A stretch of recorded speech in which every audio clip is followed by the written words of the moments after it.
Hello and welcome to First Do No Harm.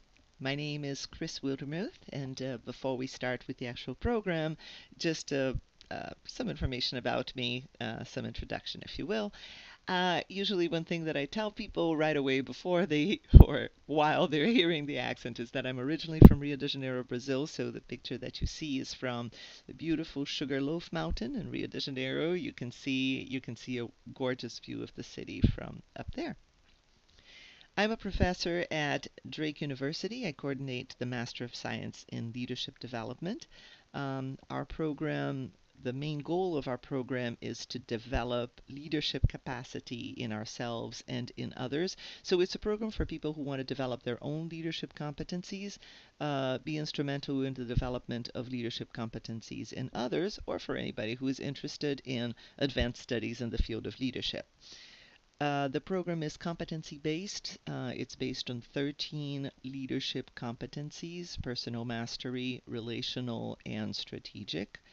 And our courses are for working adults. So we offer our courses on Friday nights and Saturdays during the day. And finally, we have rolling admissions. So you can apply to our program to start in the fall, spring, or summer.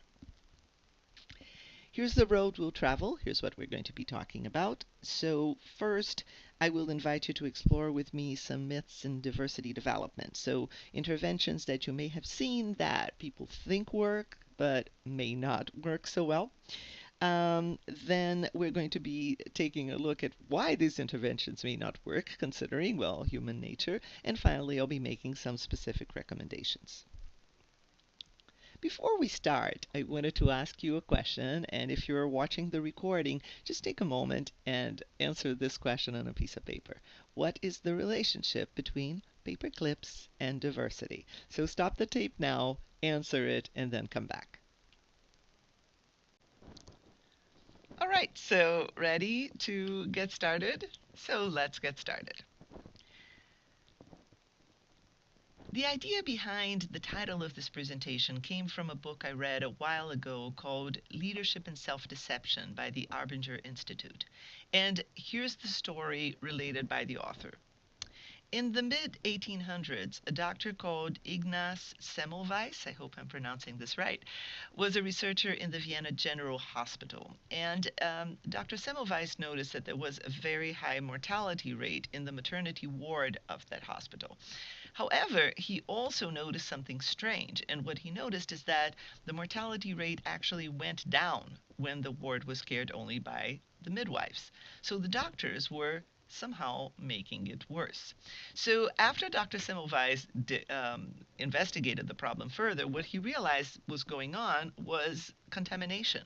So basically, at that time, the doctors were also researchers, and wearing blood-stained coats was even considered a badge of honor, let alone washing hands. I guess that didn't happen at that time. So you can imagine what the results were. So basically what was happening, of course, is that the doctors were contaminating the ward, and that's why women were dying of bacterial infection. So you can imagine the results. So when I read the book, I was a subcontractor with a larger diversity training firm, and I was traveling all over the country running diversity training programs. And I started wondering if, with the best of intentions and with a lot of passion, a diversity trainer could actually make relationships worse rather than better. So, in other words, I started wondering if we could be causing harm.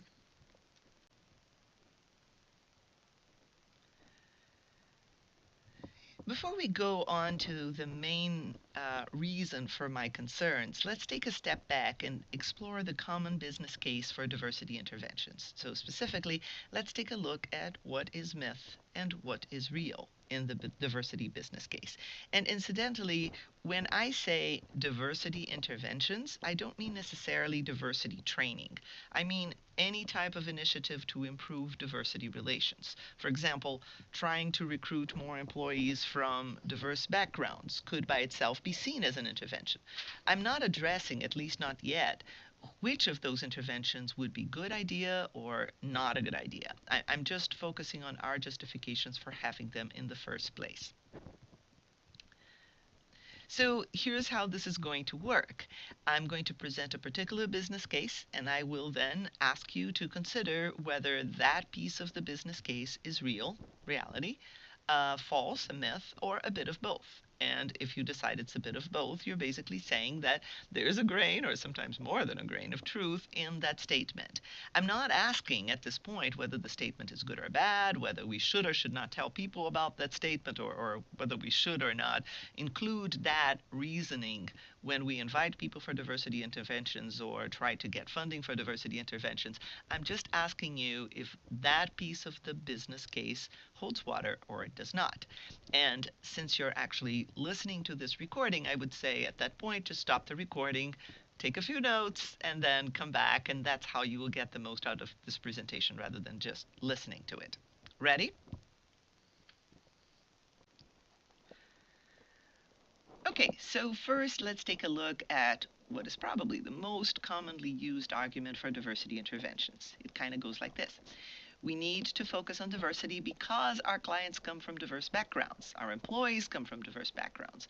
We need to be able to manage our employees and we need to serve our clients, and we can only do that if we increase the diversity and the diversity relations competencies of our people.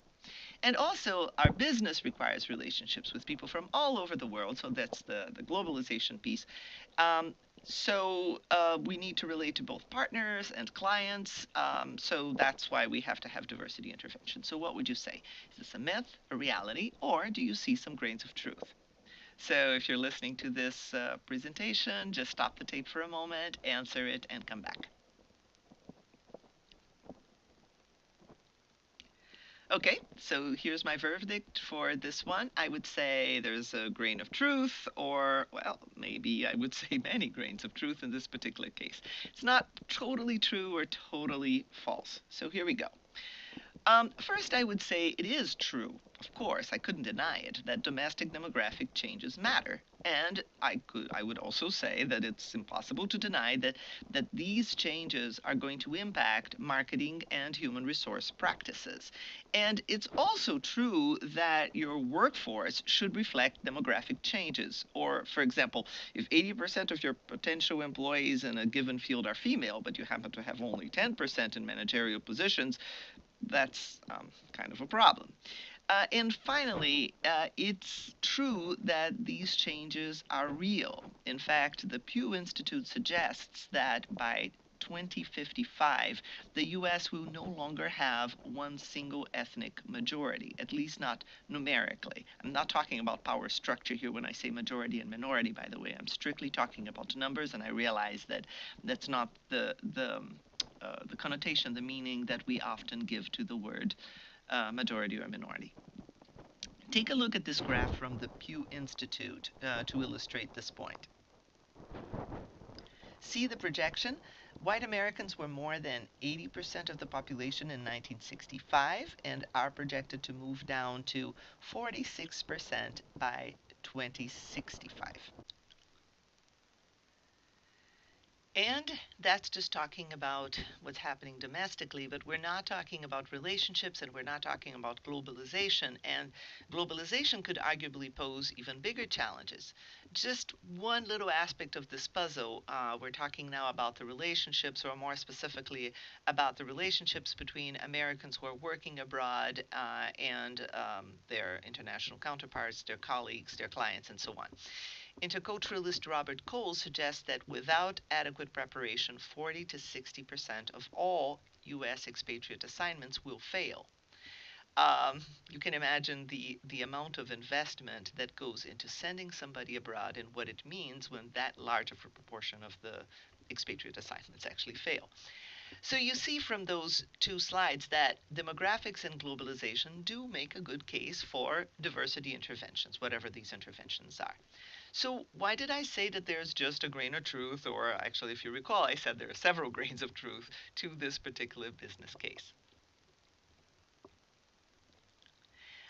I think part of the problem is that on purpose I didn't specify whether I was looking for the business case for diversity or the business case for inclusion. Diversity means just that. differences. It's a numbers game.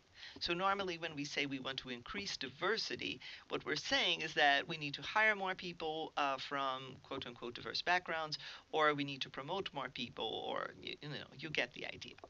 And when I talk about inclusion, I'm talking about the opposite of exclusion. So it has to do with making people feel valued and safe, no matter what their ethnic background is, or age, or race, or gender. So it's about inclusion is about leveling the playing field so that you don't miss out on the talents and strengths of any of the employees. And as you can imagine, both diversity and inclusion are important, but the issue is that the business cases for each of these can be different. So let's go back to the business case to diversity and globalization. And let's say that we're talking about numbers. Let's say that we're trying to convince the powers that be that we need to hire more minority employees or foreign born employees so as to serve minority groups, or so as to be able to go abroad and work with people from different countries. And here are a few problems with this argument. First, it's a fallacy to assume that minority employees, or quote unquote diverse employees, are automatically best suited to serve niche markets or work with people sharing their ethnicity or culture. Maybe yes, maybe no. If you're talking about culture, probably. If you're talking about ethnicity, that's problematic. Remember that ethnicity and culture are two different things. For example, my daughter's ethnicity is, I guess, half Brazilian, so she would be classified as a Latino woman. To assume, however, that that makes her better suited to work with other Latinos is a major stretch, for starters, because Latino is not really a culture, it's a conglomerate of very, very different cultures.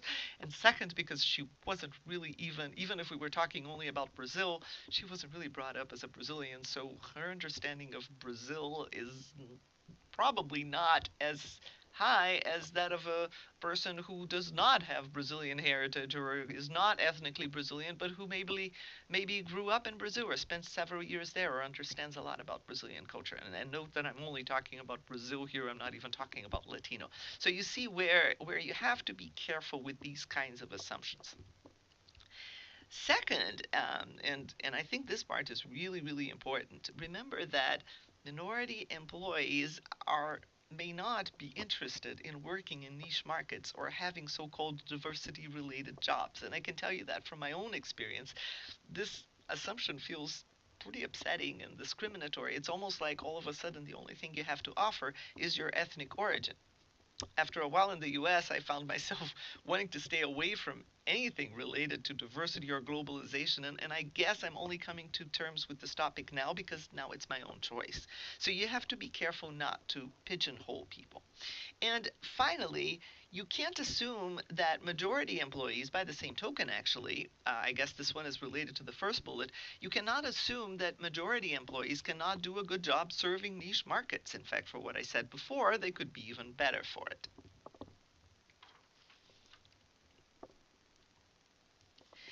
Now, let's say that once again we want to use demographic changes as a reason to work on the career advancement of minority groups. Are we doing it because we feel, for example, that we need more Latinos to manage other Latinos? Well, that would be a messy argument to make because of the reasons I just explained. However, are we doing it so that any underrepresented groups can feel included? There you may have a good point. So if no one like me ever makes it to the top, I may start wondering if my contributions will ever be accepted. So those halls with pictures of past presidents in which all the past presidents don't look like you. Yes, they do make people feel like they can never make it to president or to a very high position. So yes, there is definitely some truth to that argument to be considered. All right, here we come with the next one. This is the next business case argument. The idea is that gender and racial diversity enhance productivity and innovation. And this is something that I saw a little while ago. I was watching a video that was recorded, one of those diversity videos that are recorded to start a diversity initiative in a large organization. And in that video, the CEO was interviewed, and he said, um, The evidence is clear. Diverse teams are more creative and more productive than homogeneous teams. So I'd like you to stop now, stop the tape, and answer this question. Is this a myth? Is this argument a myth?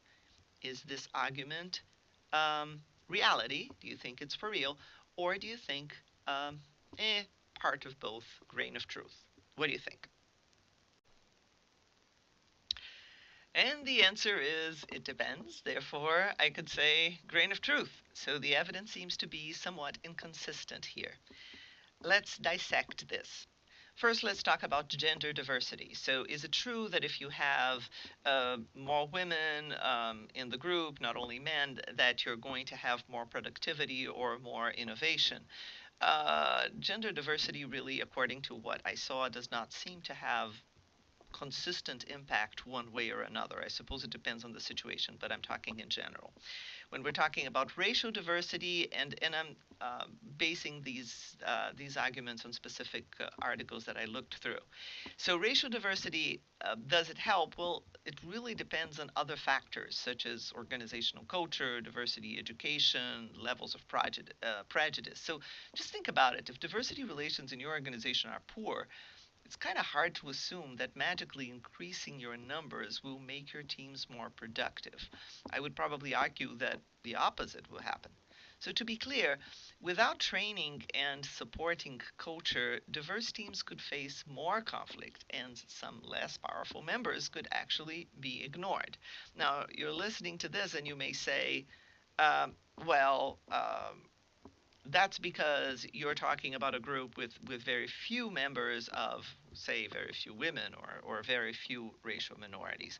So, what if the group is balanced? One thing I want to say even before we go there is that remember that, for instance, if we're talking about race specifically, remember that race and culture are two different things. So just they are very connected, but they're not exactly the same. But anyway, leaving that aside, the question on hand was, what if the group is balanced? Would it be better if the group is balanced? Um, well, it depends. Not necessarily. So, first, if you look at the evidence, it looks like balanced groups are actually more likely to be dysfunctional for a simple reason. So, we tend to get along better with people who are like us. We're going to see why a bit later today. And what the evidence seems to suggest is that team relations actually worsen. They don't improve necessarily, not by themselves at least, when the number of underrepresented group members increases. Now, this tendency could be moderated by cultural aspects, as you can imagine. Like, what is the culture like? Is this the culture that supports differences in culture and diversity in general? Is it a culture that makes, is it an inclusive culture? Is it a culture that makes things safe or not? But just the point here is this, just magically increasing the numbers is not going to solve the problem. There is some evidence that just increasing the contact only improves matters when people perceive themselves from being as being of equal status. Otherwise, just increased contact is going to make matters worse and not necessarily better. And now let's take a look at personality diversity, because that's also something that you hear a lot is like, well, you all are talking about gender and you're talking about race and you're even talking about culture, but you have to realize that what you're really talking about here is personality. So, for example, if you want the group to be more innovative, well, some people will say that you need to have, innovative personalities or people with original personality traits in the group, and some say you actually have to have a balance of people from different personality traits. So, what do you think? Take a moment, maybe stop the tape and think about this question for a moment. If we have a balance of personality traits, does that make the group more innovative and productive? Well, it looks like once again it depends. So yeah, it's true that if you want a team to be innovative, you normally want to have a balance of doers and thinkers, starters and finishers. Because when we talk about innovation is usually seen as a team sport. So you're not only talking about people with great ideas, you're talking about great ideas that can actually be implemented. And people who are blessed with great ideas may not also be blessed with the ability to implement things. So, um, in a way, personality balance can be helpful with innovation. Okay? However, do you remember that balance is a messy proposition with other diversity components for reasons we'll see later? Well, balance and personality traits needs to be managed as well. The other issue here is this: is do you want all your teams to be innovative? And if you, let's say that you have I don't know, a very, very routine kind of work. There's a team that is doing work that is always, always the same, and it's super routine and it's super detailed and it's always the same. Do you really want to put original people in there? Because I tell you, they're going to die, and you're going to have these other problems of lack of fit. And the same thing, you have a team that is constantly creating ideas. Now imagine that you're putting people in there who really prefer to be implementing. So it really depends on what we're talking about when we say team, how big is the team, and what's the purpose of the team. So let me clarify this a little bit further. So, yes, personality differences are often connected to effectiveness in problem solving. There are some studies in that. However, not all teams must be good in problem solving. And if the focus of your team is efficiency and not creativity, then maybe you want homogeneity and not diversity. Also consider the nature of the work. You don't want to have a balance of creative and non creative people when the work is very repetitive. Because as we saw just now, your creative people are going to feel very disengaged. So, balance per se is not always a good goal. In other words, it's complicated. So you need to be careful when you use that argument. It's not that it's not true, it's that it's not true totally. And to be true, you may need to plan your support systems a little better. All right, so here's the third part of the business argument. That one is also very commonly expressed, and that has to do with legal pressures. The argument has to do with the need for increased diversity because otherwise you get sued. So there are three parts to this argument. The first one is that lack of diversity, and I'm talking numbers here, like simply having enough people from diverse backgrounds, or enough people of color, enough women, and so on. So lack of diversity here means you don't have enough informants to tell you that you're doing something wrong. The second is that lack of diversity on the top ranks means that you don't have enough people in power to make sure that the environment is not hostile to non-dominant groups, to ethnic groups, genders, etc. And third, people who are not having access to your organization or to higher ranks could sue you for that. So we could say that legal pressures would provide a business case for both diversity and for inclusion. What do you think? Myth, reality, or grain of truth? Take a moment to ponder that one. All right, I would say this argument holds water. I'd call this one true. Legal pressures are very real. I'm not a lawyer, so here's the big fat disclaimer right away, but I ran a very quick Google search that anybody could run. And here is some of the very recent cases that I found. The sources are on the screen. So I found, for example, a judgment against Lowe's for 8.6 million, Chipotle's 550,000, New Jersey Transit Authorities for 3.65 million. And if you go to the actual PowerPoint, you can see the exact links to these. And then there's, of course, the Target judgment for 2.8 million in 2015. And note that these losses, I'm just talking about the award here from what I found.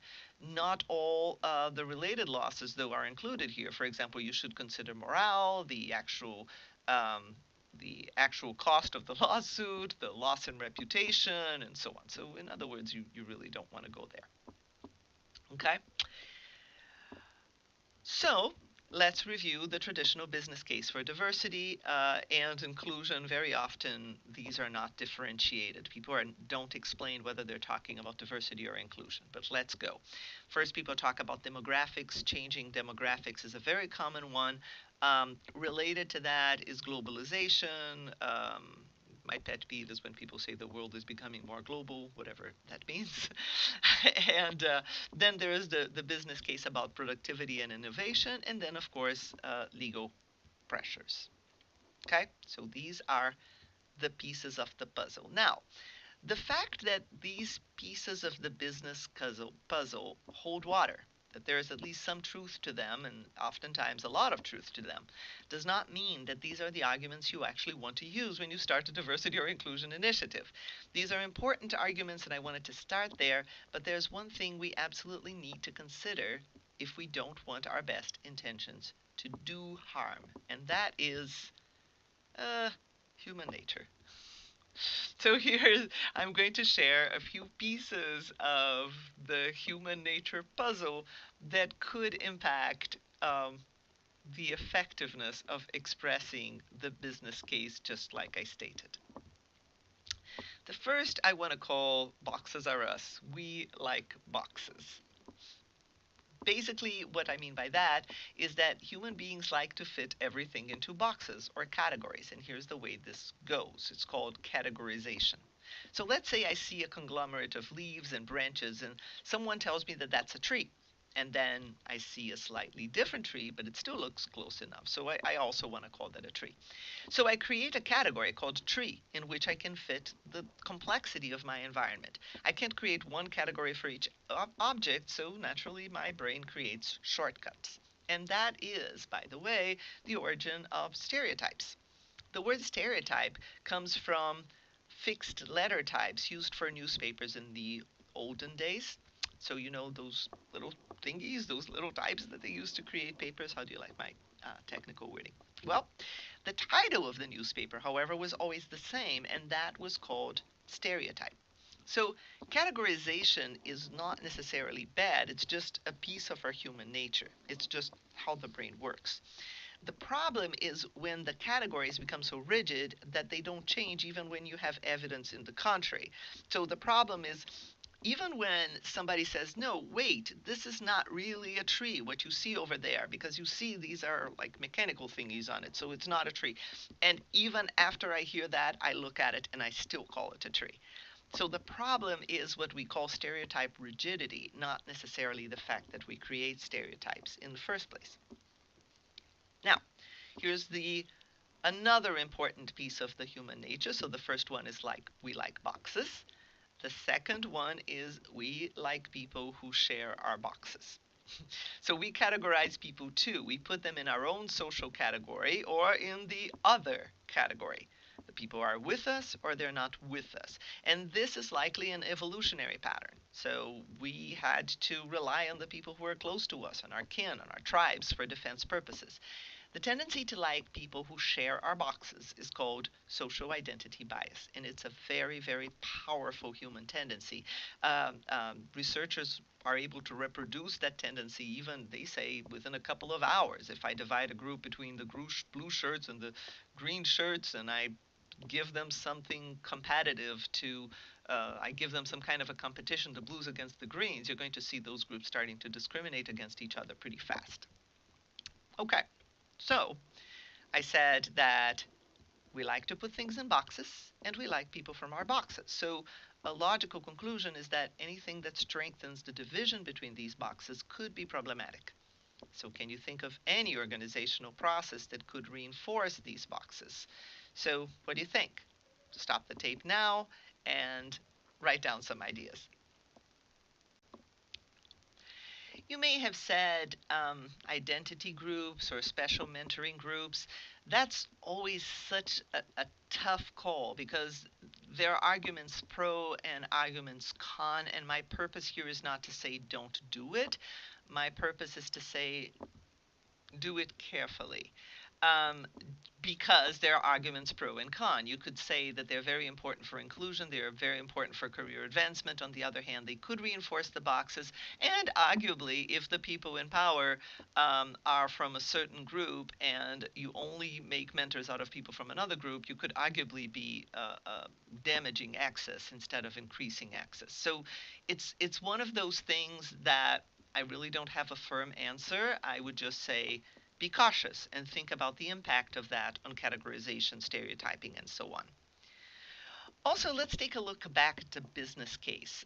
Remember that idea that the Pew Center chart that I show you, that kind of information is very often provided in diversity training. In fact, in the diversity training that I mentioned at the beginning of this presentation, um, one of the very first things that we did is show people how no longer the Caucasian population will be a majority in the future, and how right now there are more minority kids than majority kids in the schools, so technically the kids are no longer a majority, that kind of thing.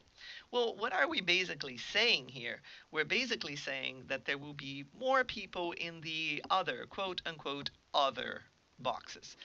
Not sure that that's exactly how you want to invite people to see people as belonging to their group.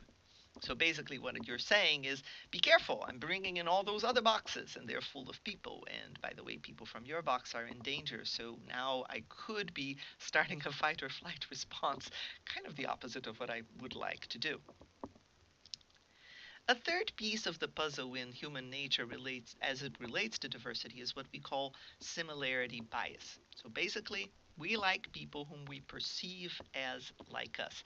Now, keep in mind that word perception, whom we perceive to be like us. I'm not saying people who are like us.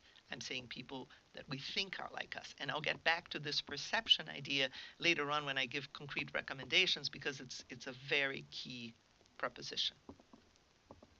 Finally, let's talk about frames. A frame in our context is anything that surrounds our initiative: the justification, the materials, the communications, even the location where we're having for having a training program, where we're having the program, the care we take with the details. Everything matters. Every communication, everything we say to the managers, every piece of our business case. That's why I said in the beginning that one thing is if this business case is real or not. The second is, do we want to share it or not? And how do we want to share it? That has to do with the frame. And research on diversity intervention suggests that framing really, really matters. So, for example, let's go back to the legal pressures. So, of course, we already accepted that the legal pressures matter. It would be kind of hard to say they don't. They're part of the business case. However, do we want to tell people that we're doing this, that we are starting this diversity initiative? Do we even want to call it a diversity initiative? But that's another matter. Do we want to say because because we don't want to get sued? I'm not sure that's a very good frame. Okay, wait, that's more. Do you think that's it? Nope. So I'm going to briefly introduce to you, now I'm going to switch gears and talk a little bit about diversity training specifically and the way that we normally do diversity training. And I'm going to briefly introduce an intercultural development model by interculturalist Milton Bennett. This model is very important when you consider diversity training initiatives. Okay, so according to Bennett's model, you may consider three major stages in intercultural development: monocultural, a transition stage, and multicultural. So let's look at the monocultural mindset first.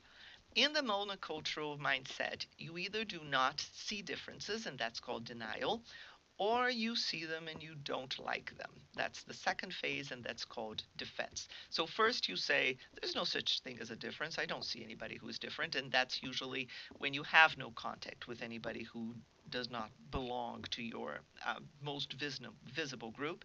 And then the second one is, oh yeah, I see, and I really am afraid of people from that particular box. Okay? Now let's look at the multicultural mindset and leave the transition for the time being. Here you have two stages: acceptance and adaptation. In acceptance, you accept differences, just like the word says, and you even find them interesting and enriching. And in a later stage called adaptation, you're literally able to shift your mindset to adjust to differences and perhaps even to think differently, to evaluate problems from a different perspective. Now, as you can imagine, both acceptance and adaptation are very advanced mindsets. They usually come not because people have good intentions only or because they read it, saw it on TV, but because they have had a lot of multicultural experience that allowed them to move there. So it's usually these advanced mindsets come from a combination of life experiences, reflection, education, age, I mean, pretty much everything together. Now, between those two stages, there is a very important transition stage called minimization. In minimization, what people tend to do is to focus on the idea that we're all in this together. It's one of those we are the world and high school musical phase. We are the same. We're all people. We're all people under God. We all think the same, and so on. Now, maybe that's not where you are because of your own life experiences. And people who are already from a minority culture usually have a very strong reaction to that idea that we're all the same. They don't like that because you know that culture matters. You know that being a minority matters. So it's kind of hard for you to deny something that you know in your heart and in your skin and your experiences that matter. I'm not saying that that middleman or that transition phase is where you necessarily want to stay. I'm saying that skipping it may not be a very good idea. So, do you want to move straight from differences are dangerous to differences are interesting and good? And that's the whole value diversity thing. Do we want to do that? We really don't. And the reason we don't is that it doesn't work. And what could actually happen when we try to skip the middleman and move somebody from there is no such thing as a difference to let's go straight to valuing differences, what you could be doing is you could be causing a regression or a crystallization even in the people are from other boxes and I don't like that because I'm afraid. So that phase in which you say we're all in this together, it's actually a valuable phase. It's not the end all, it's not where you want to stop, but it's an important phase, even for you to start having difficult and important and sensitive conversations around the fact that diversity matters. You need to have that blanket of we are in the same group, and that's why we're comfortable enough to talk about it. Okay, so time for action. And before we go there, I'm going to ask you to stop again, just because I know from experience that if you keep going on and on, you're going to kind of start missing everything that is in this presentation. And think about what you just heard about the business case and human nature, and see if you can jot down a couple of useful actions that you could take as a result, and then come back to the tape. Ready? All right. So here are some ideas. The first is review your business case. Consider whether you're building a business case for diversity, for inclusion, or both, and adjust your arguments accordingly. Remember that even if an argument is true, you may or may not want to frame your diversity initiative that way, but at the very least, make sure that your argument is true. For example, don't start saying, we need to have different races because the group is going to be more creative, because really that argument does not hold water and does not make much sense. You may want to consider some arguments that go off the beaten path. For example, increasing engagement might be a very good argument for diversity initiatives, specifically on inclusion initiatives, because engagement depends on safety, and an exclusionary environment is hardly safe. Second thing to consider is to work with human nature. So here's what I mean by that. First, slow down. Remember that valuing differences is an advanced concept. So you may want to assess the level of development of your team before starting a diversity intervention. And there are various tools in the market to do just that.